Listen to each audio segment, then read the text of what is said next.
दिवसभर उपास झाला, चेहरा असा की जणू काय खाल्लं नाही. हा उपास मज भोवला, जीव कासावीस झाला. नाही जमला आता दही भात मधुर चोपला, सखेल माई उपास मज लागला. असाही उपास आहे. पण या पलीकडे जाऊन परमेश्वराशी अनुसंधान ठेवणं हा त्यामागचा खरा अर्थ आहे. आपण त्याचं चिंतन करणं, त्याच्या विषयात राहणं, त्याचे गुण, त्याची कीर्ती, त्याचंच गाणं गाणं आणि विषयांपासून दूर राहणं हा उपवास आहे. त्याच्या जवळ राहणं आणि तो प्रेमाने बांधला जातो, तो प्रेमानेच बांधता येतो. याचं उत्तर तुकोबरा इथं देतात. प्रेम सूत्र दोरी नेतो तिकडे जातो हरी. तुम्ही म्हणाल तिथं तो यायला तयार आहे. आला की हो. कुरुक्षेत्रावरती ज्यावेळी युद्ध ठरलं कौरव पांडवांचं, त्यावेळी दोघेही गेले होते ना भगवंताकडे. दोघेही गेले होते. एक होता योजक आणि एक होता याचक. भूमिकेत फरक होता दोघांच्या. एक योजक बनून गेला होता आणि एक याचना घेऊन गेला होता. भगवंताच्या उशाशी एक जण बसला होता, एक जण पायाशी बसला होता. उशाशी बसणाऱ्याला वाटलं हा आज झाला द्वारकेचा राणा, पण बघायला गेलं तर गवळ्याचं पोल. आणि काय द्वापार युगामध्ये कृष्णावतारामध्ये माझ्या भगवंतांनी गायी सांभाळल्यात. आईवर आणि गायीवर नितांत प्रेम केलं भगवंतांनी. नितांत माय आणि गाय जवळची. म्हणून गोचारण लीला करताना यमुने तीरी गेलेल्या गायीच्या पुढे नाही देव कधी चालले, ते मागे चालले कायम. संध्याकाळच्या वेळी ज्याला आपण गोरज मुहूर्त म्हणतो, त्या गोरज मुहूर्ताला भगवंतांच्या गायी ज्यावेळी गोकुळाकडे परतायच्या घराकडे माघारी, त्यावेळी गायीच्या खुरांनी उडालेली धूळ सगळी देवाच्या अंगावर लागायची, तोंडावर लागायची आणि देव मागून चालायचे. गायीच्या सगळ्या गायीच्या खुरांनी उडालेली धूळ तोंडावर लागायची आणि देव पांढरे दिसायचे. देव सावळे होते पण देव पांढरे दिसायचे. म्हणून भगवंत म्हणले मी या अवतारात सावळा आहे पण माझं नाव कृष्ण आहे. पुढच्या अवतारामध्ये मी सावळा जरी असलो तरी माझा नाव मात्र पांडुरंग असेल. पांडुर आहे अंग ज्याचे असा तो पांडुरंग. तो सावळा आहे पण नाव मात्र पांडुरंग आहे. समचरण उभा आहे, तिष्ठत उभा आहे. मगाशी कुणीतरी ते प्रमाण सांगितलं दादांनी. आषाढी कार्तिकी विसरू नका मज सांगत असे गुज पांडुरंग. हे सिक्रेट सांगितलंय देवानी नामदेव महाराजांना की अरे मला विसरू नका रे, तुम्ही तुमच्यासाठी येऊ नका. 28 युग मी इथे तिष्ठत उभा आहे म्हणून माझ्या करता या. म्हणून ती वारी आहे, म्हणून पांडुरंगाची भेट आहे, म्हणून त्याचं दर्शन आहे. आणि असा भगवंत प्रेमाने जिंकला जातो असं तुकोबराय सांगतात. नामदेव महाराज 5व्या वर्षी वडील सांगतात नामया देवाला नैवेद्य दिल्याशिवाय किंवा देव जेवल्याशिवाय आपण जेवायचं नाही. 5 वर्षाच्या लेकरांनी तेवढंच लक्षात ठेवावं. वडील गावाला निघून जातात. इतके दिवस वडिलांचं काम आज आपल्याकडे आलंय म्हणून पहाटे उठले आणि आईला सांगितलं लवकर भोजन तयार कर. आई म्हणली मेल्या कार्ट्या, देव काही सकाळी सकाळी उठायला जेवायला बसणार आहे का रे, थांब जरा उजाड होते, स्वयंपाक करते, सगळं होईल व्यवस्थित मग जा. कसा बसा धीर काढला. पहाटे उठल्यामुळे स्वतःला भूक लागलीये पण बाबांनी सांगितलंय देव जेवल्याशिवाय जेवायचं नाही. झालं माध्यान्हीची वेळ झाली. आईने भोजन तयार केलं. नैवेद्याचं पान तयार करून हातात घेऊन दुडुदुडुदुडुदुडुदुडुदुडु राऊळात आले. पांडुरंगासमोर मंडल केलं, ताट ठेवलं, पाणी फिरवलं, म्हणले कर सुरुवात आता. आपल्याकडून जेवलाय का कधी असं? नाही जेवला. आपल्या दाराची कडी कधी वाजवली का हो त्याने? नाही वाजवली. तो पांडवांच्या घरात गेला. हे मी नाही सांगत. ज्ञानदेव म्हणे व्यासाची आखुणा द्वारकेचा राणा पांडवा घरी. तो विदुर काकांच्या घरी गेला. तो नामदेवांकडून जेवला. आपल्याकडे वेळ नाही तेवढा वाट बघण्याकरता. उपासनेचा टप्पा आहे प्रतीक्षा. वाट बघावी लागेल. प्रयत्न पहिला टप्पा, मग प्रतीक्षा, मग प्रार्थना आणि मग प्रसाद आहे. त्यामुळे नामदेव महाराज रडायला लागले. देवा जेव की बाबा, पहाटे उठलोय, भूक लागलीये. बाबांनी सांगितलंय तू जेवल्याशिवाय मी जेवणार नाही, मी जेवायचं नाही. देव जेवल्याशिवाय आपण अन्न ग्रहण करायचं नाही हा आमचा नियम आहे. मला भूक लागली बाबा, जेवशील का रे? 5व्या वर्षीचे नामदेव आग्रह करतायत देवाला. देव असा उभा आहे विटेवर, कटेवर हात ठेवून. देव जेवायला तयार नाही, बोलायला तयार नाही. एक क्षण असा आला, आई आपल्यावर जे उपचार करते घरी ते सगळे तिथे सुरू झाले. बऱ्या बोलानं जेव, जळतं लाकूड घेऊन येईन चुलीतलं. पांडुरंगा जेवता रे बाबा, भूक लागली की रे. कुठल्याच उपायाने देव हलेना बोलेना. शेवटी एक क्षण असा आला, आता जर जेवला नाहीस ना तर माझे बाबा येतील आणि मला म्हणतील देव जेवला का नाम्या? मी नाही म्हटल्यावर बाबांकडून मार खाण्यापेक्षा इथं तुझ्या पायरीवर डोकं आपटून जीव देतो म्हणले. नामदेव महाराजांनी पायरीवर डोकं आपटणार कथा सांगते नामदेवांची. एवढ्यात गाभाऱ्यातनं आवाज आला, डोक्याला लागलंच नाही जणू, आणि आवाज असा होता, नामदेवा दगडाचा देव कधी जेवतो का रे? नामदेव महाराज म्हणले, दगडाचा देव कधी बोलतो का रे? बोललायस, चाटून पुसून स्वच्छ कर. सगळं ताट स्वच्छ करायला लावलं आणि रिकामं ताट घेऊन घरी आले. अंगणात गोणाई माता अशी पदर कुचून उभी होती. कार्ट्या, किती वेळ लावलास? एवढा धीर नाही धरवला, सगळं तू भोजन संपवून आलास? नामदेव महाराज म्हणले, आई मी नाही संपवलं. मग कोणी? अगं ज्याच्यासाठी होतं त्यांनी संपवलंय. नामया, खोटं बोलायला लागलास? आई खोटं नाही बोलत, खोटं कसं बोलायचं ते माहितीच नाही मला. मग खरं सांग, कोणी संपवलं? अगं आई मी पाहिलंय. तू पाहिलंस? हो, या डोळ्यांनी मी पाहिलंय. या डोळ्यांनी मी ग पाहिला, या डोळ्यांनी मी ग पाहिला. देव जेवला ग, देव जेवला, देव जेवला ग, देव जेवला, देव जेवला ग, देव जेवला. या डोळ्यांनी मी ग पाहिला, या डोळ्यांनी. आवाज येत नाहीये बेटीचा.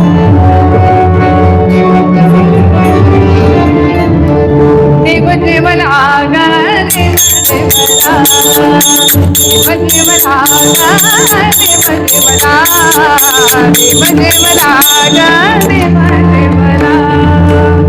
कसा जेवला सांगू? कमरेवरचा काढून हात, कालविला तो दूध भात, मोडी मुरडीचा कानवला ग. मुरडीचा कानवला जुन्या मंडळींना माहित असेल.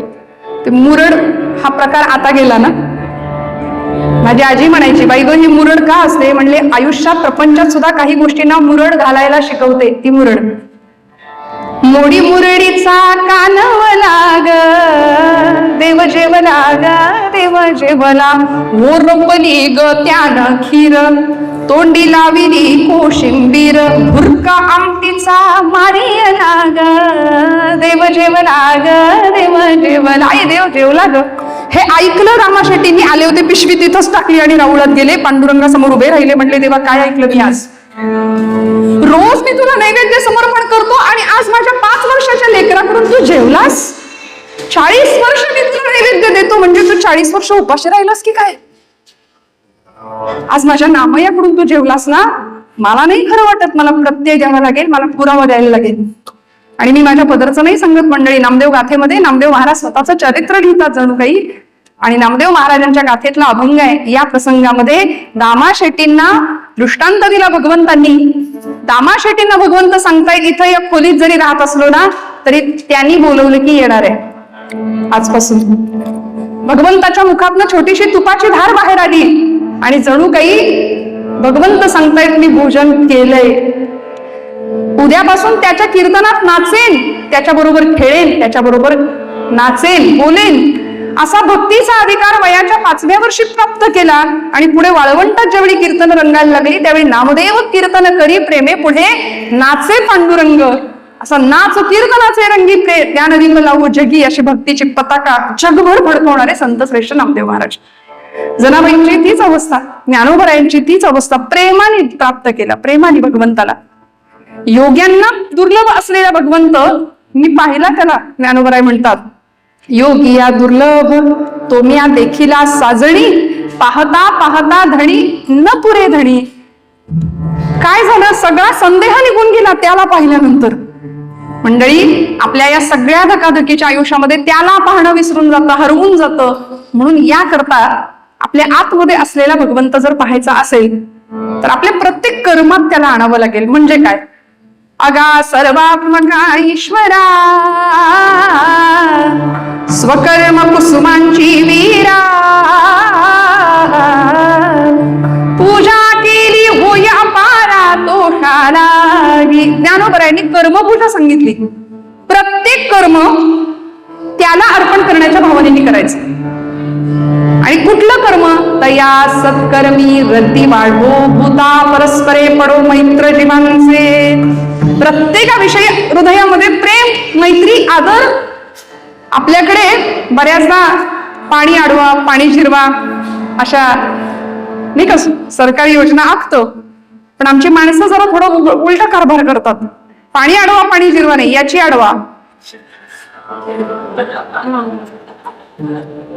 जगाचं वाटोळ झालं तरी चालेल, माझा प्रपंच सुखी झाला पाहिजे. मी आणि माझा प्रपंच, मी आणि माझं घर, माझी लेकरं बाळ, माझं सगळं उत्तम राहिलं पाहिजे. पण हाच विश्वबंधुत्वाचा संदेश ज्यावेळी ज्ञानोबराय देतात त्यावेळी माऊलींकडे बघा आणि ज्ञानोबरायांना विचारा, माऊली तुमचं काय मत आहे? कुठे काही गुंठाभर जमीन घेऊन ठेवली का? कुठे काही खरेदी केलं का? माऊली म्हणतात, हे विश्वची माझे घर, ऐसी मती जयाची स्थिर, किंबहुना चराचर आपण जे झालं सगळं जग माझं आहे म्हणाले. वसुधैव कुटुंबकम असा विश्वबंधुत्वाचा संदेश ज्ञानोबराय आपल्याला देतात त्यांच्या वाङ्मयातून. स्वामी विवेकानंदांसारखा एक संन्यासी योद्धा त्याच भूमीत जन्माला येतो आणि सगळ्या जगभर विश्वबंधुत्वाचं नातं सांगून जातो. योद्धा कधी संन्यासी नसतो आणि संन्यासी कधी योद्धा नसतो, पण हा योद्धा संन्यासी ठरला कारण त्या मातीनं दिलेले ते संस्कार, परमेश्वराची लहानपणापासून असलेली भक्ती आणि त्या भक्तीचा परिणाम असा झाला की देव प्राप्त झाला. 9 सप्टेंबरला अमेरिकेतली कडाक्याची थंडी सहन होत नाही म्हणून स्वतःच्या अंगाचं मुटकुळं करून लाकडी पेटाऱ्यामध्ये झोपणारा हा महात्मा, 10 सप्टेंबरला अमेरिकेच्या त्या रस्त्यांवरनं फिरणारा हा महात्मा कुणी ओळखत नाही, पण 11 सप्टेंबरला जागतिक कीर्तीचा महात्मा होतो, हिंदू होतो. परमेश्वराच्या अचिंत्य लीलेचं यापेक्षा दुसरं काय वर्णन असू शकतं मंडळी? आयुष्यभर केलेली उपासना, आयुष्यभर केलेला त्याग, संघर्ष हे सगळं पाठीशी आलं आणि कर्मपूजा केली. यद्यत कर्म करोमि तत्तदखिलम शंभो आराधनम. हे भगवंता, मी जे कर्म करीन ते तुला अर्पण करण्याच्या भावनेनं करणार, हे प्रामाणिकपणे मनात यायला लागतं. बरं, इथे दंभाला जागा नाहीये. म्हणून भगवंताला ऍलर्जी जर कशाची असेल तर ती अहंकाराची. त्याला ऍलर्जी आहे, दंभ आवडत नाही, चालतच नाही. बाकी काही नाही दिलं तरी चालेल, पण हा दंभ आम्हाला इथे नकोय. त्याला प्रेम लागतं, तो प्रेमानेच बांधला जातो. अगदी सुरुवातीच्या काळामध्ये कृष्णावतारामध्ये त्याला प्रेमाने बांधलं. सगळ्यात पहिल्यांदा कुणी बांधलं सांगा ना? यशोदेनी बांधलं ना. 2 दावं बोट दोरी प्रत्येक वेळी कमी पडायची, पण भगवंत बांधला जात नव्हता. एक क्षण असा आला, आईची दया आली, म्हणलं मैया बांधलो, बांधून घेतलं स्वतःला. त्याच भगवंताला आमच्या जनाबाईंनी सुद्धा बांधलंय. रोज जात्यावर दळण दळायला बसायच्या सकाळी सकाळी आणि देवाला आळवायच्या. जनी मांडते दळण नाम ओठी घोळते, भारी जड हे जाते तुझी आविना. एक पांडुरंगा येणार रे बाबा. 14 माणसांचं दळण दळायच्या जात्यावरती. आता जात म्हटलं की बऱ्याच जणांना माहित नाही, इथे आपल्या सगळ्यांना माहितीये, हो ना? नाही, आपल्याकडे नसलं तरी आपल्या सगळ्यांना माहितीये. त्या जात्यावर दळण दळायला बसायच्या. परवा मुला एका आमच्या नवीन मुलीने एका विचारलं, म्हणे ताई जातं म्हणजे काय असतं आणि त्याच्यावर कसं बसायचं? म्हणलं बाई, जात्यावर नसतं बसायचं, त्याच्या शेजारी बसायचं, पण त्याला हात लावायचा, मस्त पाय पसरायचा आणि खणखणीत आवाजात ओव्या गायच्या. आमची दुबईकर मंडळी सगळी म्हणणार आहेत, सुंदर माझं जात ग फिरते बहुत. बाबा सगळे म्हणा, सुंदर माझं जात ग फिरते बहुत.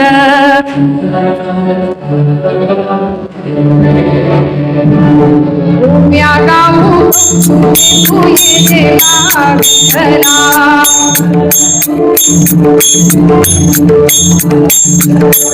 ये मा विठ्ठला, ये मा विठ्ठला, ये रे मा विठ्ठला तू ये रे मा विठ्ठला, ये रे मा विठ्ठला तू ये रे मा विठ्ठला. सगळे म्हणा, ये रे मा. शिव शिव दोन्ही फुटते प्रपंचाचे नेते, शिव शिव दोन्ही फुटते. ये रे मा विठ्ठला तू ये विठ्ठला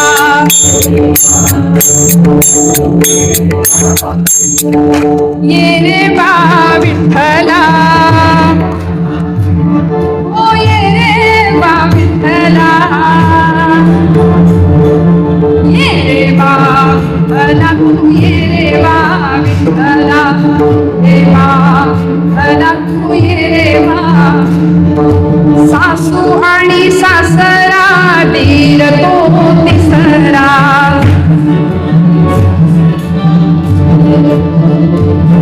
आणि या गाऊ घतारा तू ये रे बा विठ्ठला ओ या गाऊ घतारा तू ये रे बा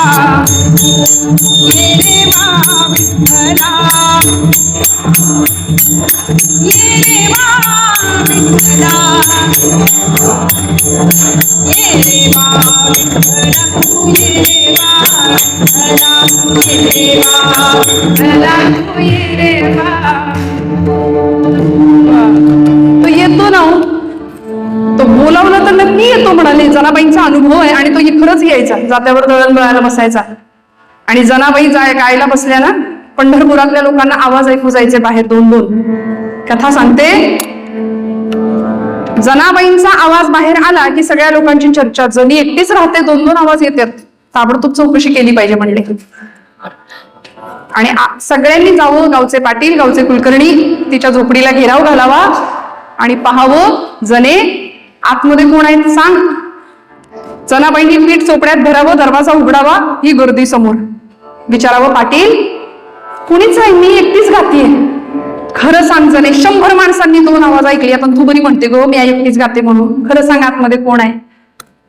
जनाबाई म्हणतात पाटील खरंच कोणी नाही खरं सांग जने. पाटील पांडुरंग आलाय. पांडुरंग तुझ्या झोपडीत कशा पायी आलाय ग. जनाबाई म्हणतात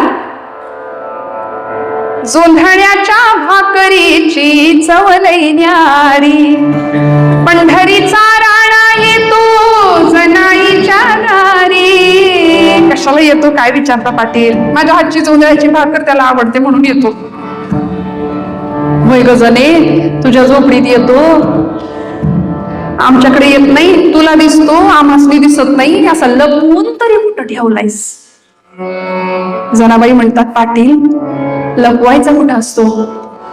हृदय बंदी खाना केला आत विठ्ठल कोंडीला. त्याला कुठं लपवायचा असतो. आणि असा बांधलाय ना काय म्हणता काय विचारता गळात बांधून या दोर धरीला पंढरीचा चोर.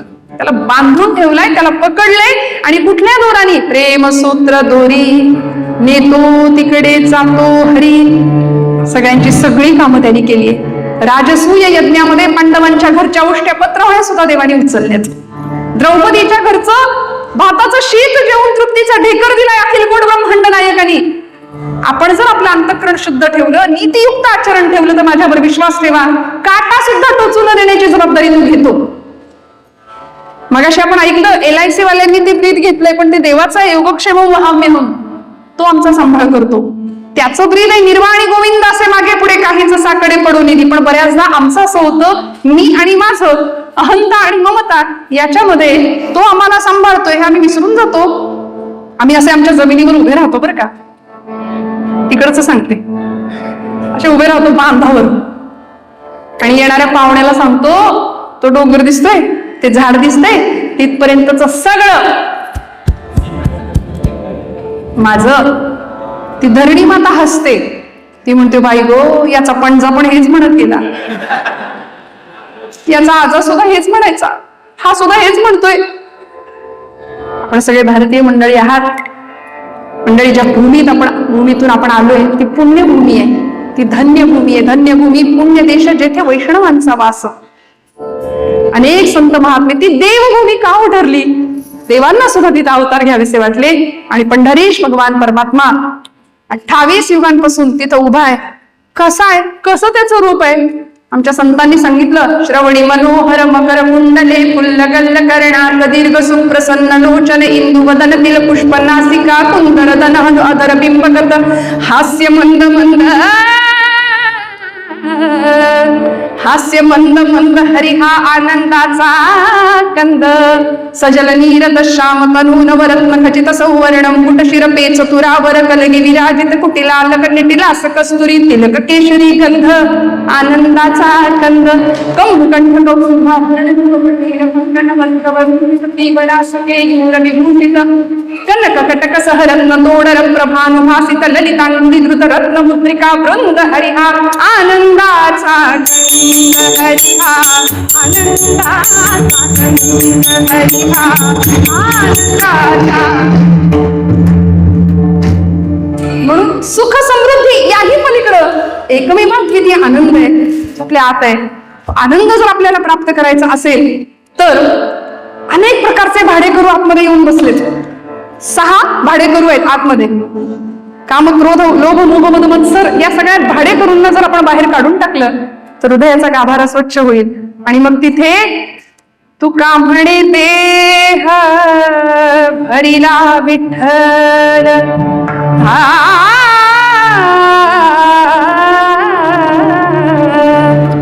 तू का म्हणे देह भरिला विठ्ठल काम क्रोधे केले घर रिते बोलावा विठ्ठल पाहावा विठ्ठल करावा विठ्ठल जीव भाव.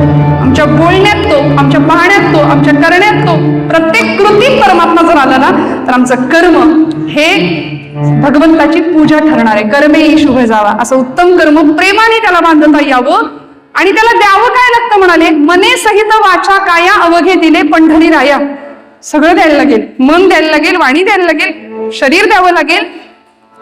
सावरकरांनी 24 तास भगवंतासमोर नसतील बसले, पण ज्यावेळी अंदमानची काळकोठडी सुनावली गेली त्यावेळी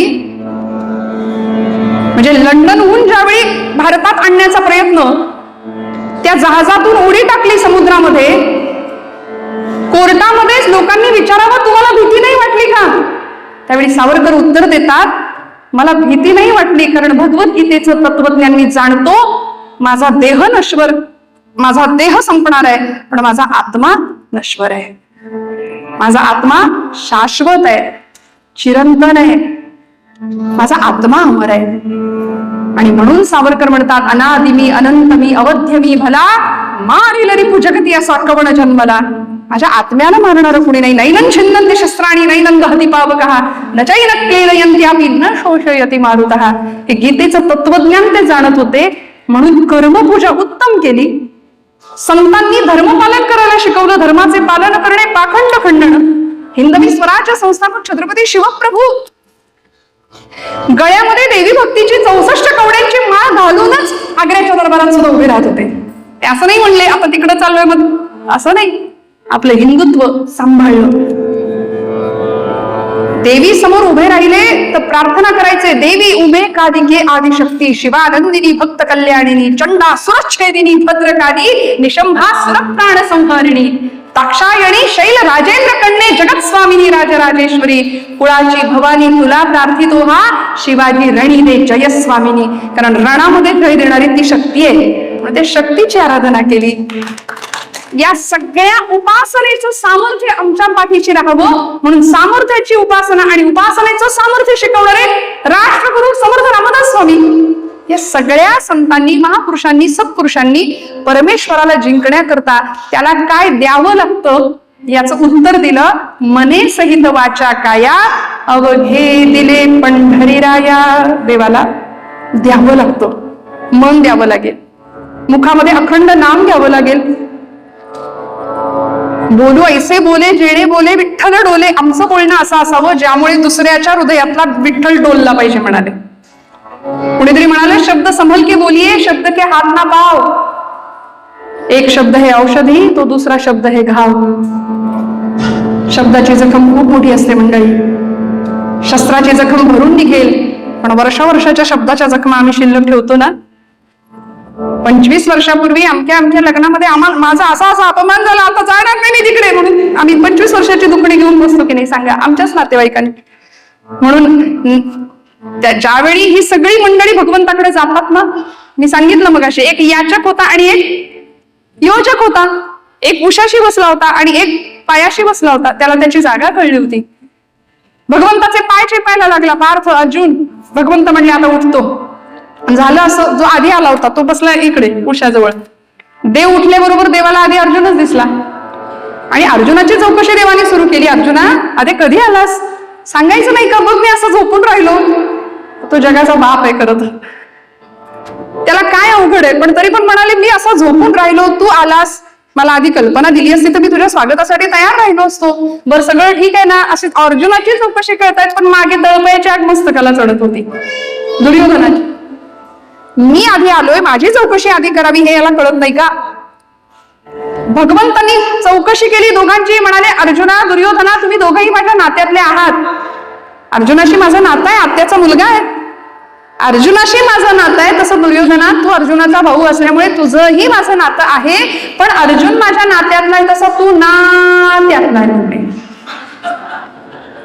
अर्जुन नात्यातला, तू नात्यातला.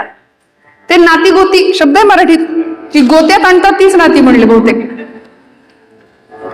त्यामुळे तुझं माझं नातं आहे. बोला म्हणाले, पटकन बोला, वेळ संपत आली. सांगा किती काय हवंय तुम्हाला माझ्याकडून? दोघंही म्हणाले देवा, युद्ध ठरलंय, युद्धासाठी मदत पाहिजे, तुझी सगळी मदत हवी आहे. भगवंत म्हणले मी मदत करणार, पण माझी अट आहे. एका बाजूला माझं सगळं सैन्य आणि दुसऱ्या बाजूला मी एकटा. मी हातात शस्त्र धरणार नाही, युद्ध करणार नाही. न धरी शस्त्र करी मी, गोष्टी सांगेन युक्तीच्या चार. मी हातात शस्त्र धरणार नाही, मी युद्ध करणार नाही, मी 4 चांगल्या युक्तीच्या गोष्टी फक्त सांगणार आहे, ज्याच्या बाजूला असेल त्याला. दुर्योधन म्हणत होतं याच्या गोष्टी ऐकायला तिथे काही पंगत आहे, तर लढायचंय. याच्या गोष्टी ऐकायला कुणाला वेळ आहे? तू नको म्हणले मला तुझं सैन्य दे. हा तयारच होता, त्यांनी मागून घेतलं आणि देवाचं सगळं यादव सैन्य, नारायणी सेना घेऊन दुर्योधन निघाला. अर्जुनाकडे भगवंत बघतायत आणि हसतायत. अर्जुन आनंदात आहे, देव मला प्राप्त झाला. भगवंत म्हणतात तुम्ही माझ्याकडून सगळं मागता, पण मलाच मागायचं विसरून जाता. आपण देवाकडून मागतो, देवाला नाही मागत. देव म्हणतात मी तुम्हाला द्यायला बसलोय, पण आपण त्याला नाही मागत. मेरे तो गिरीधर गोपाल दुसरा न कोई, हे धाडस मीराबाईंचं आहे, आपलं नाही. आपण म्हणतो हा माझा, तो माझा, घर माझं, संसार माझा, परिवार माझा, अमुक माझं, तमुक माझं. तसा तोही माझाच देवा. ही लबाडी आहे मला असं वाटतं. मीराबाई म्हणतात मेरे तो गिरीधर गोपाल दुसरा न कोई. इतका निरासक्त भावनेने केलेला प्रपंच भगवंताला जास्त प्रिय आहे. पक्षी अंगणी उतरती, आपुला चारा घेऊन जाती, ते का गुंतवली राहते. दिवसभर खेळ खेळणारी मुलगी, आता तसं राहिलं नाही हो. आता प्रत्येकाच्या हातामध्ये मोबाईल आहे, आमच्या लेकरांच्या सुद्धा, मुलांच्या सुद्धा. स्क्रोलिंग चालू आहे सतत. डोकं शांत नाहीये, बुद्धी स्थिर नाहीये. एक चित्र आम्ही सहज बघू शकू असे वेळ नाहीये. एक चित्र सहज आम्हाला बघता येत नाही, काही क्षणांपेक्षा जास्त, काही सेकंदाच्या वर. सहज सतत चालू आहे काही ना काही धावपळ. पूर्वीचा काळ आपण सगळ्यांनी अनुभवलाय. काय होता हो काळ? प्रतिकूलता प्रचंड होती, पण माणूस समाधानी होता की नाही? खरं सांगा, प्रचंड समाधान. घराघरामध्ये, म्हणजे एखाद्या घरात कुठेतरी टीव्ही असायचा आणि तो टीव्ही सुद्धा ब्लॅक अँड व्हाईट. घरातला एक माणूस कायम अँटिनेवर. तुम्हाला आठवलं मुंग्या गेल्या का नाही का?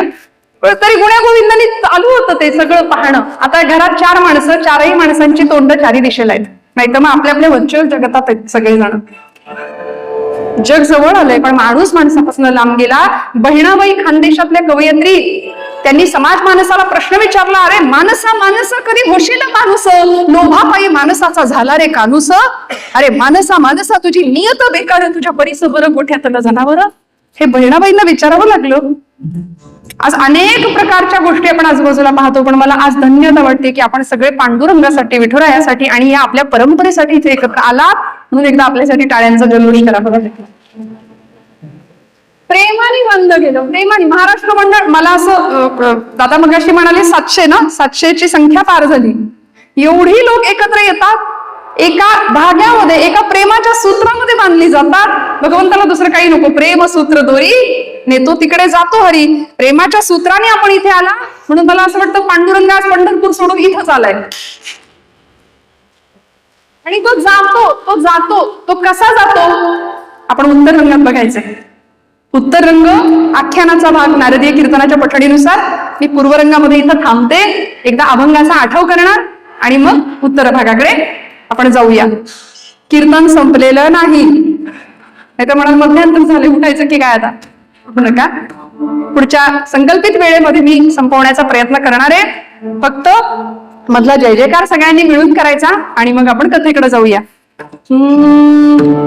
आर्या मयूरपंतांची ओवी ज्ञानेशाची, सुश्लोक वामनाचा, अभंग तुकोबरायांचा म्हणतात ना, अभंग तुकयाचा. तसं मोरोपंतांचे आर्यमध्ये मोरोपंत म्हणले, टाळी मृदुरमणीसे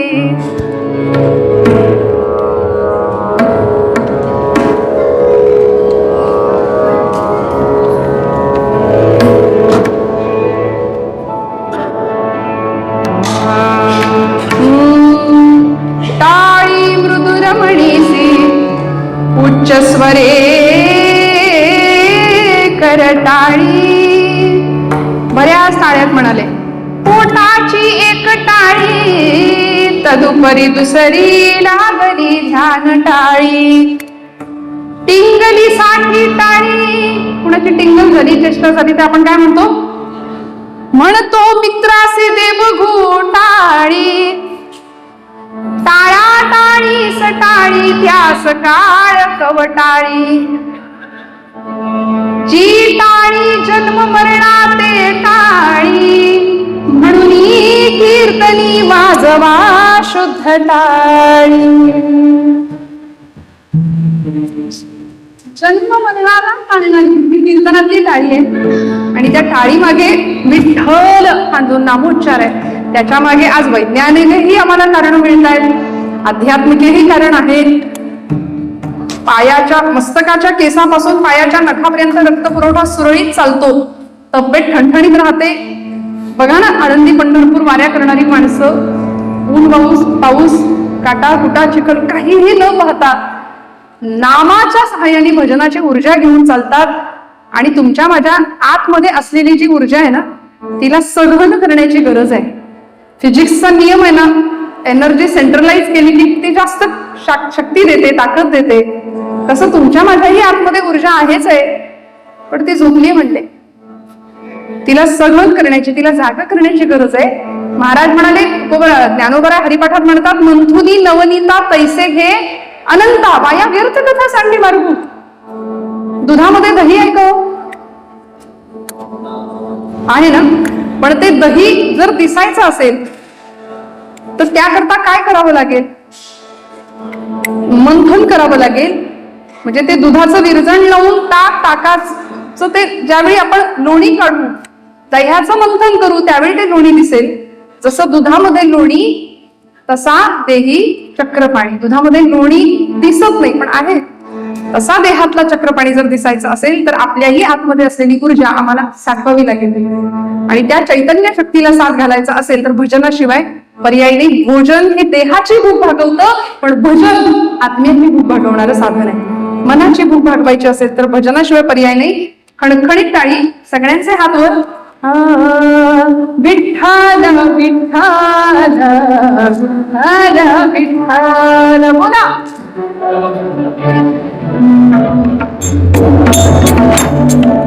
विठ्ठल विठ्ठल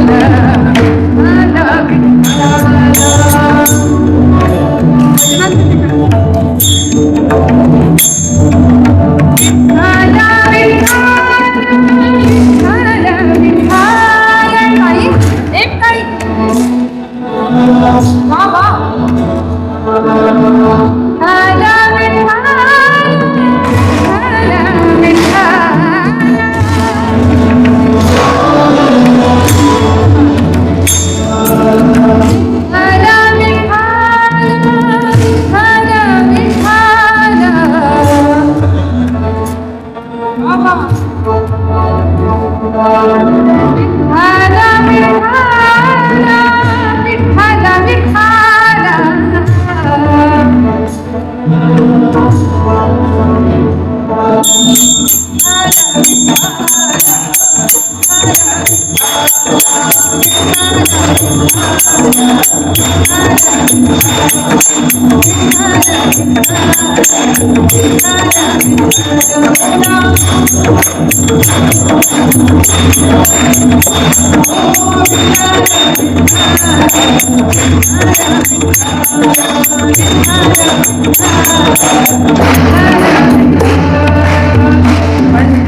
काय घडलं?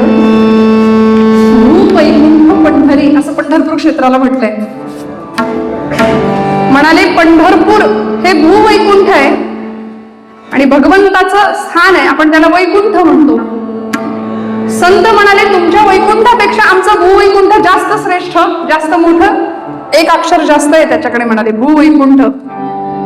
आणि त्याची रचना कशी झाली? नामदेवांचा अभंग आहे. आधी रचली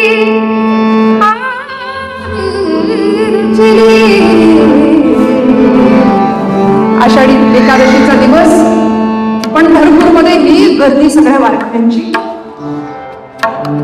आणि त्या पंढरीचं महिमान काय सांगावं? जम्बू या द्वीपा माझी एक पंढरपूर गाव, धर्माचे नगर तेथे विठो पाटील त्याचे नाव. तिथला मोकाशी आहे, तिथला पाटील आहे तो. भीमातिरी एक वसविले नगर त्याचे नाव पंढरपूर. भूवैकुंठ असलेली ती पंढरी. त्या पंढरी क्षेत्राचं महात्म्य सांगितलं. आधी पंढरी आहे आणि मग तुमची वैकुंठ नगरी आहे म्हणाले. आधी रचिली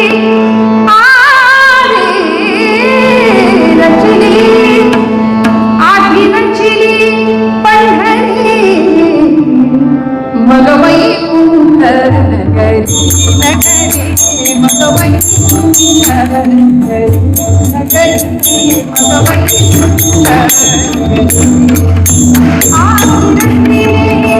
आधी रचिली आधी रचिली आधी रचिली आधी रचिली पंढरी मग वैकुंठ नगरी मग वैकुंठ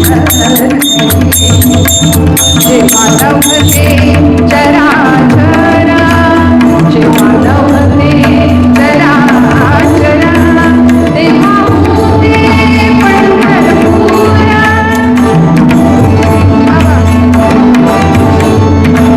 तेव्हा होते पंढरपूर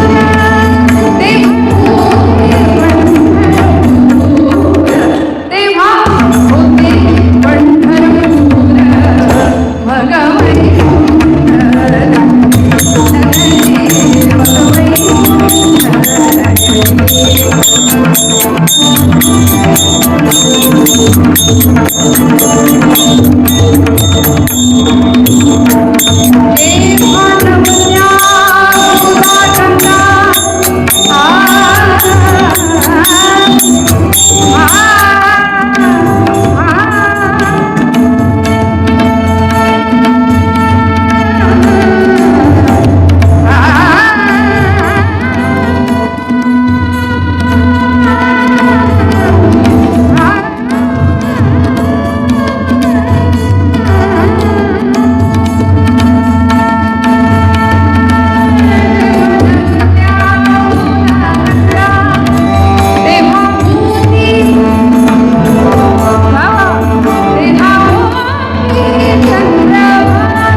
आषाढीला सगळ्या वैष्णवांची मंदिरे घडली. बघा सृजनाची मांदी आहे ना ही सुद्धा आपली. असंच आहे ना, सगळी सज्जन माणसं एकत्र येतात. मला असं वाटतं तिथेही सृजनाची भक्तांची, तिथे वैष्णवांची, तिथे सज्जनांची मांदियाळी जमते. चांगल्या माणसांनी एकत्र येणं खूप गरज आहे हो सध्या. नाही तर मी मगाशी म्हटलं तसं याची आडवा त्याची जिरवा असं करणारी माणसं बरीच आहेत. तुला बघून घेतो, कुठे नेतो आपण, सगळं कुठं नेणार आहे सांगा ना. पण हे प्रेम वाटायला आम्हाला संतांनी शिकवलं ना, प्रेम वाटायला शिकवलं. प्रेम सूत्र दोरी नेतो तिकडे जातो हरी. म्हणून या वाटेवर प्रेमाचं वाटप झालं आणि ही वाट पंढरी भगवंताकडे घेऊन जाणारी ही गर्दी पंढरपूरच्या वाळवंटामध्ये भगवंताचं दर्शन घेण्याकरता या मोठ्याच्या मोठ्या रांगा. आणि पंढरपुरामध्ये आपल्याला माहिती, बाकी सगळीकडे रुक्मिणी आईसाहेब जरी शेजारी असल्या तरी पंढरपुरात नाही येत त्या शेजारी, त्या पलीकडे आहेत. त्यांचा गाभारा वेगळा आहे. आणि तिकडून त्यांनी हळूच विचारला, हो हे एवढे सगळे भक्त तुमचे आज पंढरपूरला जमा झाले, या सगळ्यांना वैकुंठ प्राप्त होणार का? या सगळ्यांना वैकुंठात जागा मिळणार का? म्हणाले, तिथे गर्दी केवढी होईल? भगवंत म्हणाले, अगं रुक्मिणी, तुला कुणी सांगितलं पंढरीला आला म्हणजेच वैकुंठाला प्राप्त झाला असं तुला कुणी सांगितलं? तो दुबईत जरी असला तरी माझ्या वैकुंठाकडे येऊ शकतो. म्हणजे जरी पंढरपूरला नाही आला तरी सुद्धा ठाईच वैसोनी करायचं चित्त आवडी अनंत आळवावं या न्यायाने त्यांनी हृदयात जरी माझं दर्शन घेतलं, मला पाहिलं, तरी सुद्धा त्याला वैकुंठ प्राप्त होऊ शकतो. आईसाहेब रुक्मिणी माता संवाद सुरू आहे भगवंतांशी आणि भगवंतांना म्हणतायत, तरी सुद्धा पंढरीला यायला जातंय काय, बिघडतंय काय? आलं पाहिजे, प्रत्येकाने आलंच पाहिजे. पण या सगळ्यांना वैकुंठ प्राप्त होणार का? बरं, असं कोणी आहे का देवा की जो कधीच पंढरपूरला येत नाही पण त्याला तुम्ही भेटता, त्याला तुम्ही प्राप्त झाला आहात? भगवंत म्हणाले, अगं मीच भगवद्गीतेमध्ये कृष्णावतारात सांगितलंय, यत करे यत करोषु यदश्नासी यत करोषि यदश्नासी यत जुहोसी ददासी यत तपस्यसी कौंतेय तत्कुरुष्व मदर्पणम. तू जे जे कर्म करशील ते सगळं मला अर्पण करण्याच्या भावनेने कर. पण कुठलं कर्म? तू का म्हणे सत्य कर्मा भावे साह्य, सत्कर्मच मला अर्पण करायचंय. आणि असं कर्म मला अर्पण करणारी जी जी मंडळी आहेत ना, यत करोषि यदश्नासी यत जुहोसी ददासी यत तपस्यसी कौंतेय तत्कुरुष्व मदर्पणम. तू जे जे कर्म करशील ते मला अर्पण करण्याच्या भावनेने कर असं मीच सांगितलंय. त्याकरता पंढरपूरला आलंच पाहिजे असं काही नाही. कामात भगवंताला पाहणारी भक्त सुद्धा मला प्रिय आहे. मग असं कोणी आहे का की जो पंढरपूरला येत नाही पण तुमचं सतत भजन करतो?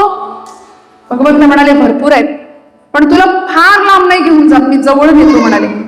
म्हणून पंढरपुरापासून फार लांब नाही नेलं, जवळच असलेल्या एका गावामध्ये आईसाहेबांना भगवंत घेऊन गेले. आणि येता येता येता एका शेताच्या बांधावर उभे राहिले आणि कानावर आवाज पडला, कांदा मुळा भाजी, कांदा मुळा भाजी, कांदा मुळा भाजी, कांदा मुळा भाजी, कांदा मुळा भाजी, कांदा मुळा भाजी, अवघी मिठाई माझी, अवघी मिठाई माझी, अवघी मिठाई माझी, अवघी मिठाई माझी,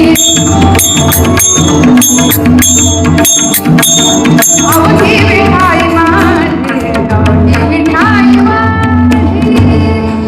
लसूण मिरची कोथिंबिरी, लसूण मिरची कोथिंबिरी, अवघा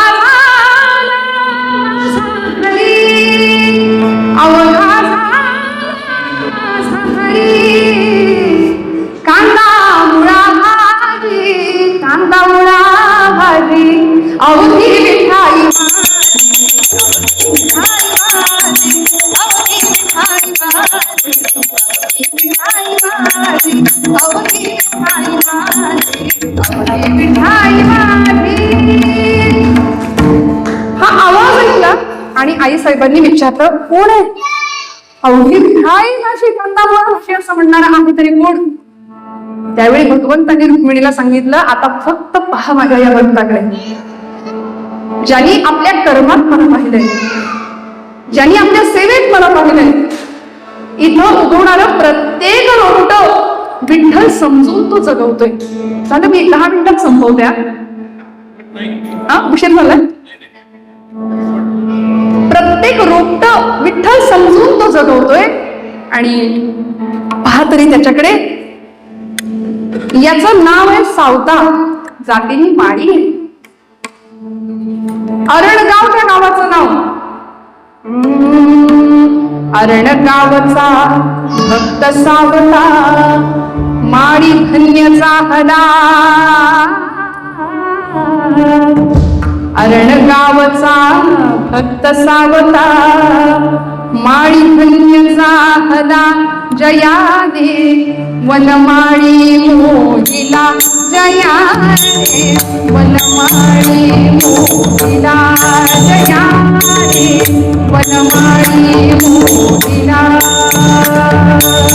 विश्रीधरा विश्वंभरतो, नाम विठोत्याचे तत्व दैवते राचे.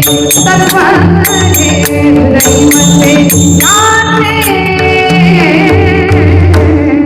अरणगावचा भक्त सावता नाम. विठ्ठलाची भक्ती करता करता करता ज्याने आपल्या कामामध्ये मला पाहिलं असा माझा सावतोबा नावाचा आवडीचा भक्त आहे, माझा लाडका भक्त आहे. पंढरपूरला कधीच येत नाही मला, पण प्रत्येक रोपट विठ्ठल समजून जगवतो. हा जो मला बोलवलाय ना त्यांनी, तो भक्तीचा मळा आहे, तो प्रेमाचा मळा आहे, तो माझ्या नामाचा मळा आहे. आणि त्या विठ्ठल भक्तीने भरलेल्या माझ्या सावतोबाकडे बघ तरी असे सावतोबा दिसले. आईसाहेबांनी पाहिलं, डोक्याला फेटा बांधलाय, अंगरखाय, खाली करवती कमरेकाठी धोतर दिसलंय, गळ्यामध्ये उपरण आहे, कपाळाला गंध आहे, गळ्यात तुळशीची माळ आहे. आणि रुक्मिणी आईसाहेबांनी पाहिलं, हाच का हो तुमचा भक्त? म्हणाले, हो. पूर्वीच्या काळी विहिरीला मोठ झुंपलेली असायची. मोठ नाडा विहीर दोरी, अवघा झाला माझा हरी. ती मोठ काळ्या रंगाची होती, त्याच्यातही त्याला विठ्ठलच दिसायचा. त्या मोठेने पाणी पाजलं जायचं शेताला. बैल होते, बैलांच्या माध्यमातून नांगरणी चाललीये, सुंदर हिरवागार मळा फुललाय. आणि सावतोबांकडे पाहिलं, आईसाहेब, रुक्मिणी माता आणि पांडुरंग त्यांच्याकडे पाहतायत. दुपारची वेळ, सावतोबांची पत्नी दुपारच्या माध्यान्नीचं भोजन घेऊन, डोक्यावर पाटी आहे, त्याच्यामध्ये भाकरी आहे, एका कापडामध्ये बांधलेली ती सगळी शिदोरी, उत्तम भाकरी, ठेचा, झुणका. एकादशी आज मला माहितीये. अजिबात वर्णन केलं तरी तोंडाला पाणी सुटतं असं शेतकऱ्याच्या घरचं सुंदर भोजन. आणि आंब्याच्या किंवा झाडाच्या त्या हिरव्यागार सावलीखाली झाडाच्या भोजन करताना मिळणारा आनंद कुठल्याही 5 स्टार हॉटेलमध्ये नाहीये. का सुंदर आस्वाद त्या चवीचा. ती मंडळी आता घ्यायला लागली. दुपारची वेळ, माध्यान्नीची वेळ, ते भोजन घेऊन आईसाहेब आल्या. आपले सोलापूर वगैरे साईडचं ते इरकल लुगडं नेसलेलं, कपाळाला रुपया एवढं ठसठशीत कुंकू, गळ्यामध्ये एक सौभाग्याचा अलंकार, मंगळसूत्र, प्रचंड शालीनता. कपाळाला एवढं मोठं कुंकू. आमचे जुने कीर्तनकार सांगायचे, आता कुंकू गेलं, रुपयाचं अवमूल्यन झालं म्हणाले, त्यामुळे कुंकू गेलं. आणि आता मी हेही म्हणणं कमी पडेल की टिकलेली जागा घेतली, आता तीही नसते खरं तर कधीच. आम्ही हिंदू आहोत ना. मला असं वाटतं, आमचे गुरुजी सांगतात, आम्ही हिंदू म्हणून पतित होण्याला कारण आहेत. का माहितीये?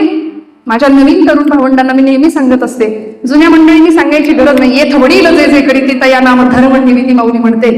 पण मोठ्या माणसांवर जबाबदारी आहे, सांगावं लागेल, बोलावं लागेल आम्हाला. कारण सज्जन निष्क्रिय राहिले की दुर्जन सक्रिय होतात. सज्जनांची निष्क्रियता दुर्जनांच्या सक्रियतेला कारण ठरते. आमचं हिंदुत्व पतन होण्याचं कारण आहे काय? आमच्या कपाळाला गंध नाही, कपाळाला गंध नाही, डोक्याला टोपी नाही, मनामध्ये श्रद्धा नाही, बऱ्याचदा मुखाला मंत्राचा स्पर्श नाही, आणि वेळ आली तर हातात शस्त्र घ्यायची तयारी नाही. भक्ती किंवा अध्यात्म आम्हाला पलायनवाद नाही शिकवत, आमची भक्ती आम्हाला निर्भयता शिकवते. कर्तृत्व शून्य नाही बनवत, उलट कर्तव्य प्रवृत्त करते. भक्ती निर्भय बनवते आम्हाला, निर्भयतेचं वरदान देणारी आमची भक्ती आहे. त्यामुळे अशी भक्ती असावी. आणि आज झालंय काय? अध्यात्म श्रवण, कथा, कीर्तन, प्रवचन करणारी माणसं अशी घाबरून आहेत. बोलू की नको, बोलू की नको, आवडेल की नाही. आणि यातलं काहीच जे करत नाही ते फुल कॉन्फिडन्स, समाजामध्ये वाटेल तो व्यवहार करून वागतायत जगतायत. म्हणून असा अध्यात्म असावं की जे आम्हाला निर्भय बनवेल, जे आम्हाला वेळोवेळी बोलायला लावेल. आमचे गुरुजी म्हणतात या गादीतून उभं राहिल्यानंतर राग येईल असं अजिबात बोलायचं नाही आणि बोलल्याशिवाय राहायचं नाही. आता घरामध्ये मी म्हटलं मग असे 4 माणसं आहेत, पण आजी घरामध्ये आजी असणं, एकत्र कुटुंब व्यवस्थित असणं, आजीनी नातीनं आजीच्या गोष्टी ऐकणं. आता 80 वर्षाच्या आजीला 5 वर्षाची नात म्हणते तुला काही कळत नाही, आणि आई वडील हसतात आमचा बाळ किती गुणाचा आहे नाही का, म्हणजे 2G 3G 4G 5G सगळंच पाहिजे, आजी नको, आजी नको. जुनी माणसं, त्यांचे संस्कार, ते वैभव, इतकी सुंदर परंपरा आपल्या संस्कृतीची आहे मंडळी, ती जपणं, ती वाढवणं. आज मला एवढ्या आता समुद्र पलीकडे येऊन सुद्धा आपण मंडळींनी परंपरा जपताय आपल्या लेकरांना. आज ही लेकरं पाहिली ना, मला खरंच भरून आलं की खरंच म्हणजे भारतात न राहून सुद्धा किंवा तिथं नसताना सुद्धा आपली लेकरं पायी वारी तिथं दिंडीत चालताय. हे भाग्य आहे लेकरांचं, हे इथलं भाग्य आहे पिढीचं. हे त्यांना पाहायला नाही मिळणार, आपल्याला माहितीये. आपण आहोत याचे डोळे, आपण हे पाहू शकतो किंवा त्यांना ते वैभव ते दाखवू शकतो की ही आपली संस्कृती आहे राजा, ही आपली संस्कृती आहे. मी नाही तू खा, हा भाव आपल्या संस्कृतीतला नाही तर तुला नाही मलाच मिळू दे, ही सगळी ओढ वाटण्याची संस्कृती आपली नाहीये, आपली नाहीये. इतकी सुंदर संस्कृती जगामध्ये आदर्शभूत ठरावी अशा आपल्या संस्कृतीचं पालन आपली लेकरं पुढची करत असतील तर या कथा, या कीर्तनाचं प्रयोजन दुसरं काही नाही, हेच आहे. आई साहेब रुक्मिणी माता पांडुरंग परमात्म्याला विचारतात हा तुमचा भक्त आहे का? पंढरपूरला काय येत नाही, एवढ्या जवळ राहतो आरणगाव, पंढरपूर पासून जवळ असलेलं गाव आहे आरणदिंडी, मग आरणगाव पासून पंढरीला यायला जातंय काय? भगवंत म्हणाले तुला उत्तर मिळेल, थांब जरा. माध्यान्नीची वेळ, सावतमांची पत्नी भोजन घेऊन आल्या आणि सांगितलं कारभारी, बरोबर ना, कारभारी बैलांना मोकळं करा, ऊन डोक्यावर आले ती, आता मस्तपैकी जेवायला बसा बरं. आणि त्या आंब्याच्या झाडाच्या सावलीखाली छान शिदोरी उघडली, जेवायला वाढलं आणि सावतोबा बैलांना मोकळं केलं, चारा पाणी घातलं आणि जेवायला बसले. पहिला घास अन्नब्रह्माची प्रार्थना करून पहिला घास मुखात घातला आणि पत्नीने विचारलं धनी, राहून राहून राहून राहून एक प्रश्न सारखा मनात येतो, विचार होतो. म्हणले विचार की, तुम्ही पांडुरंगाचं भक्त आहेसा, कपाळाला टिळा लावता, गंध लावता, बुक्का लावता, गळ्यात तुळशीची माळ आहे, पंढरपूरला कधीच जात नाही, या एवढ्या दिंड्या, या एवढ्या वाऱ्या आपल्या माळ्यावरनं जातात, तुम्ही कधीच जात नाही. 15 वर्ष झाली आपला प्रपंच सुरू होऊन, आपल्याला 8 वर्षाची मुलगी आहे नांगिता नावाची, नागू नावाची, कधीच आम्ही पाहिलं नाही तुम्ही पंढरपूरला गेला, सांगा ना का नाही पंढरीला जात तुम्ही? सावतोबांनी जेवण आटोपलं, म्हणले कारभारने हा प्रश्न आहे तुझा, सांगतो म्हणले उत्तर. हात धुतला आणि बैलांच्या जवळ गेले आणि बैलांच्या पाठीवर एक थाप मारली आणि म्हणले पांडुरंग फक्त विटेवर आहे असं तुला वाटतं का? वेदांचं तत्वज्ञान आहे, उपनिषदांचं तत्वज्ञान आहे. एको देव हा सर्वभूतेषु गूढः सर्वव्यापी सर्वभूतांतरात्मा, सगळीकडे परमात्मा आहे. तुला असं वाटतं का देव फक्त विटेवरच आहे? असं नाहीये. या बैलात तो दिसतो मला, बैल विठ्ठल शेत विठ्ठल, बैल विठ्ठल शेत विठ्ठल विश्व विठ्ठल गे, बैल विठ्ठल शेत विठ्ठल विश्व विठ्ठल गे, विठ्ठलावानी पोट काळी देवी विठ्ठल गे, विठ्ठलावानी पोट काळी देवी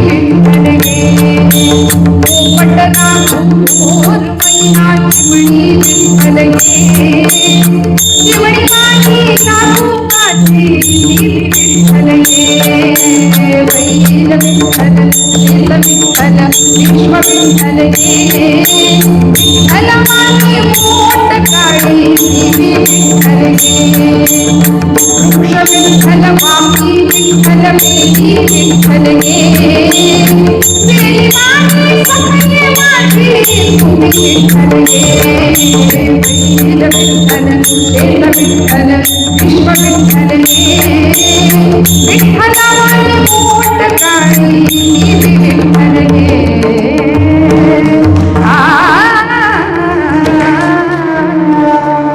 सर्व चराचर विठ्ठल, सूर्य चंद्र विठ्ठल, सगळं विठ्ठल आहे. एखाद्या वृक्षाच्या आधाराने जशी वेल वाढते तशी या प्रपंच रूपी संसारामध्ये, या संसारामध्ये माझ्या आधाराने राहणारी तू सुद्धा मला विठ्ठल स्वरूप दिसतेस. माझी मुलगी विठ्ठल स्वरूप आहे. मग मला सांग, हा मळा आपण राखलाय, हजारो वारकरी इथे येतात, जेवतात, आपण त्यांना अन्नदान करतो, शिधा देतो, मग त्यांना उपाशी ठेवून, त्यांच्या अंतरंगातला पांडुरंग उपाशी ठेवून आपण पंढरपूरला कसं काय जायचं सांग बरं. म्हणून आपण पंढरपूरला जात नाही. हे सगळं ऐकलं आणि रुक्मिणी आईसाहेबांचा संदेह मिटला, प्रश्नाचं उत्तर मिळालं. पांडुरंग आणि रुक्मिणी आईसाहेब निघून गेले आणि हे सगळं तत्वज्ञान आता पत्नीला सांगितलं सावतोबांनी. पण तेवढ्यात त्यांची ती 8 वर्षाची मुलगी नांगीत आहे, धावत आली आणि मागणारी पिठी मारली, बाबा बाबा, शेजारच्या मळ्यातल्या माझ्या सगळ्या मैत्रिणी यंदा पंढरीला चालल्यात, बाबा चला ना आपण पण जाऊ पंढरपूरला. आता पत्नीला जे तत्वज्ञान सांगितलं ते मुलीला कसं सांगायचं. पण अधिकार कैसा करू उपदेश हा संतांचा भाव आहे. म्हणून तिला तिच्या भाषेत सांगितलं, बाई नागू, आपण पंढरीला नाही जात बाळा. बाबा का जात नाही, चला ना, 8 वर्षाचं वय लेखीचं. कुळी कन्यापुत्र होती जे सात्विक तयांचा हरिख वाटे देवा. अशा कुळामध्ये जन्माला येणारी संतती काय असते बघा. तुकोबराय म्हणतात, आमच्या वाडवडिलांकडून आम्हाला दुसरं काही नाही मिळालं, आमच्या वाडवडिलांकडून आम्हाला संपत्तीचा वारसा नाही मिळाला.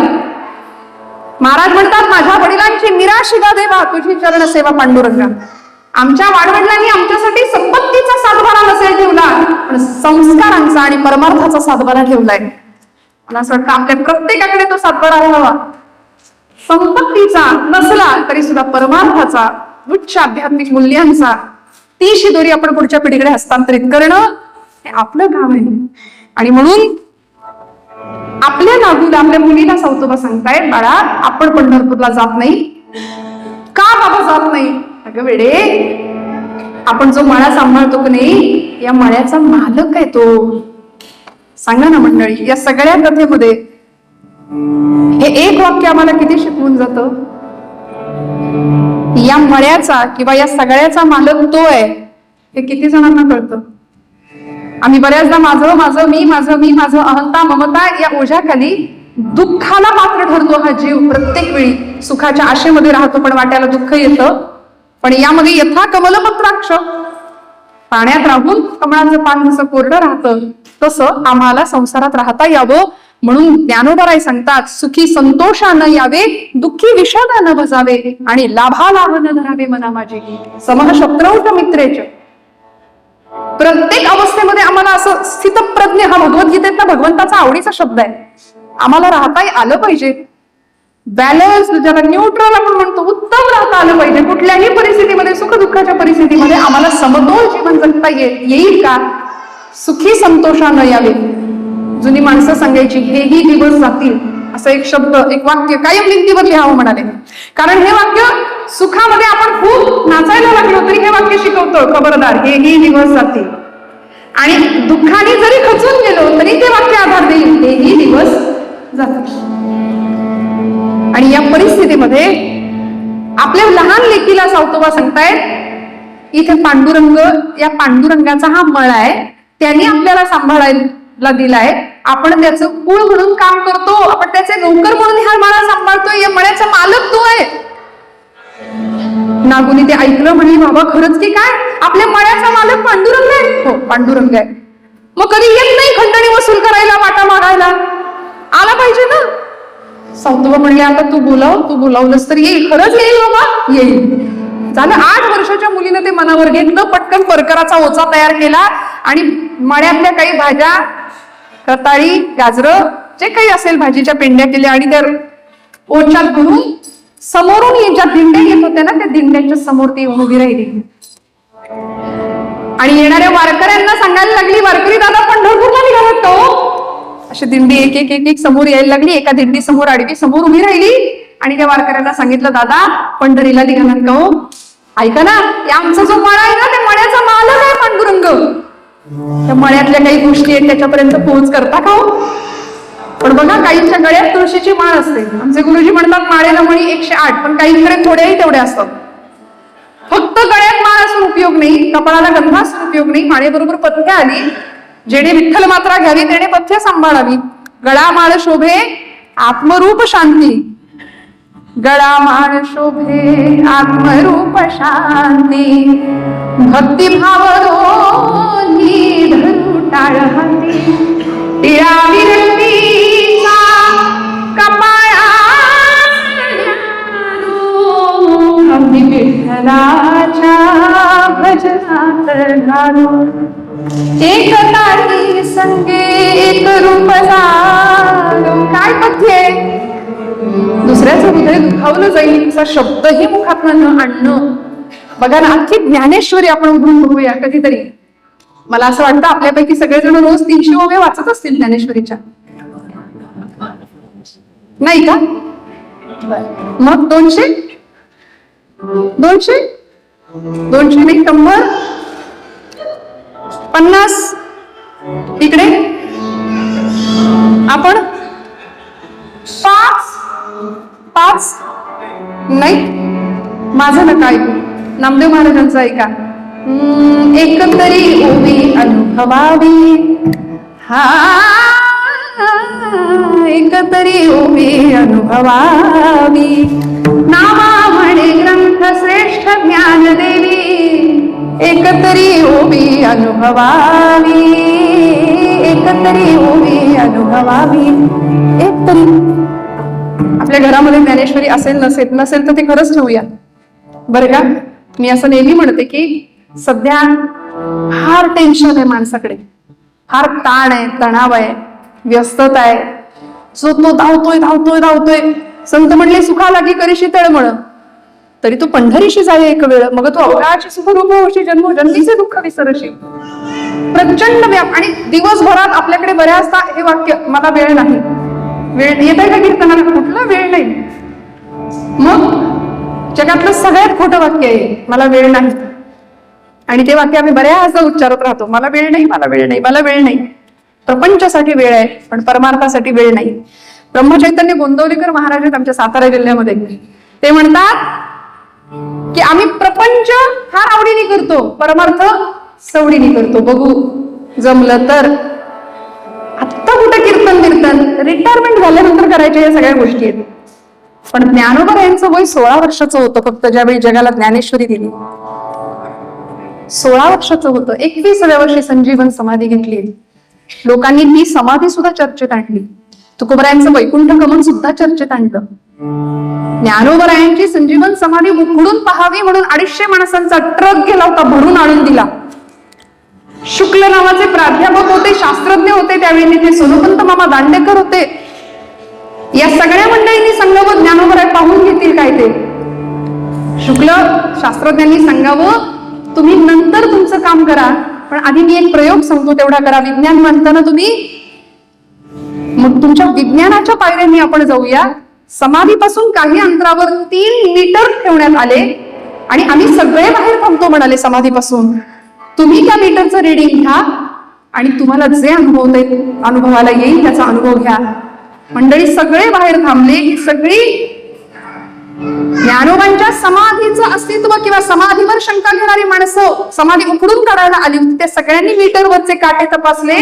काही अंतराच्या फरकाने किंवा काही क्षणातच मीटरवरचे काटे रिडिंग दाखवायला लागले.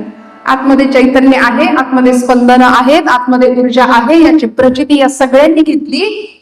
बरेचसे फॉरेनर्स होते त्याच्यामध्ये आणि आजही कित्येक फॉरेनर्स वारीमध्ये सुद्धा येत आहेत. लंडनहून वारी गेली, हो ना, पंढरपूरला. आज आम्ही आळंदीला गेलो. देहूला गेलो, पंढरीला गेलो, कुणीतरी मला परवा म्हणाला, ताई खरंच तिथं ज्ञानोबा आहेत आतमध्ये? म्हटलं आहेत. खरंच ते दगडात ज्ञानोबा आहे? म्हटलं आहेत बाबा, डोकं टेकवणारा दगड नसावा. ज्ञानोबा आहे तिथं आहेत, फक्त डोकं टेकवणारा दगड नसला पाहिजे.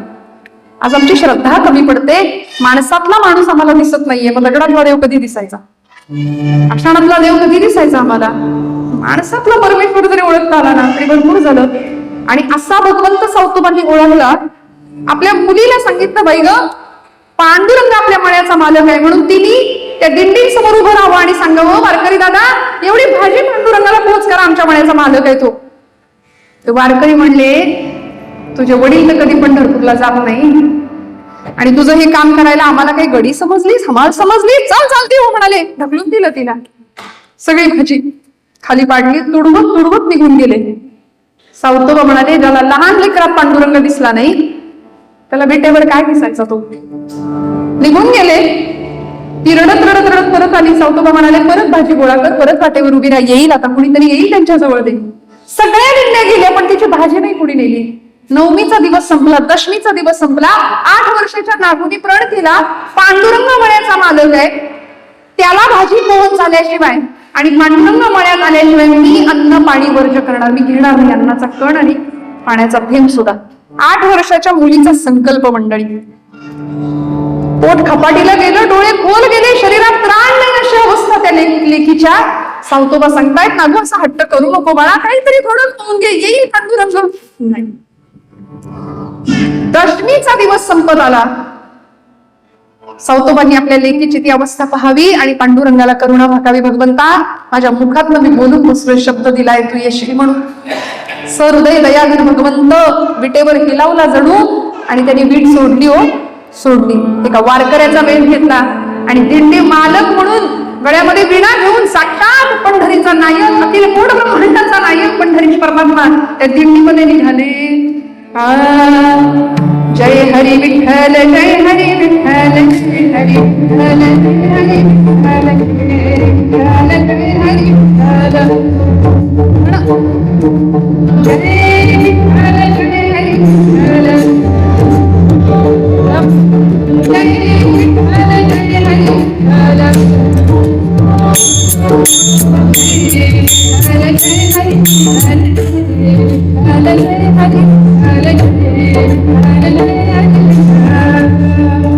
चंद्रभागेती भगवंत यायला लागला.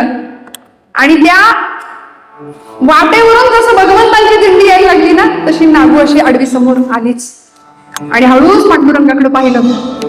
वारकरी दादा, आता आधी कसं असतं, दुधाने तोंड पोळलं की माणूस ताक सुद्धा पोंगून पितो, आपल्याकडे म्हणून आहे.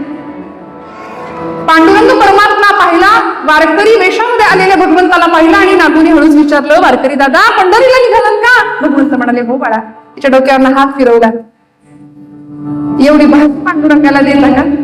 मळ्याचा मालक आहे आमचा पांडुरंग. माझे बाबा म्हणतात, आमच्या मळ्याचा मालक आहे पांडुरंग, पण कधी आला नाही आजपर्यंत. एवढी भाजी त्याला पोहोच करा आणि जमलं तर त्याला निरोप सांगा, कधीतरी ये म्हणावं मळ्यात. आणि एकटा येऊ नको, आईसाहेबांना घेऊन ये, काही काम पडू द्यायची नाही.